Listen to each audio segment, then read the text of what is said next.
Hi guys, আজকে আমরা প্রথম স্টেপ শিখব। লাঠি ঘোরানোর প্রথম স্টেপ, যেটা না শিখলে লাঠির অন্য স্টেপগুলো করাই যাবে না। ঠিক আছে, প্রথমে লাঠি ডান হাতে নিলাম, এক হাত থেকে অন্য হাতে আমি কিভাবে ট্রান্সফার করব। প্রথম হাতে নিলাম এক হাতে, এবার ডান হাত এবং ডান পা একসঙ্গে যাবে।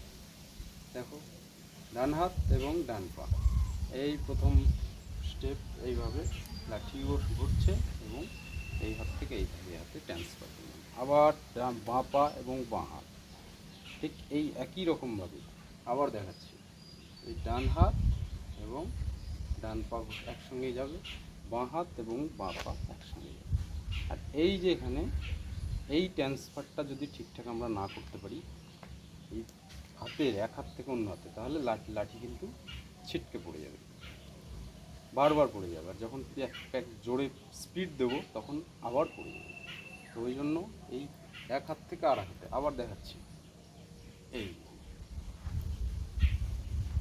এই এই যে এখানেই খেল এইভাবে থাকবে, এখান থেকে বাঁ হাতে ঠিক এইরকমভাবে ট্রান্সফার হয়ে যাবে। আবার দেখাচ্ছি। এই এই এই এই আবার আস্তে করে। এটা প্রথম লাঠি ঘোরাতে গেলে, শিখতে গেলে এটা না শিখলে আমরা কোনো লাঠি ঘোরানো কোনো কিছুই পারবো না। আবার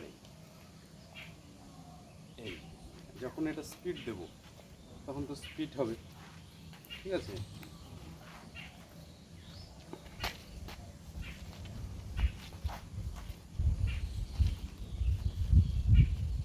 স্পিড দিলে লাঠি ছিটকে পড়ে যাবে।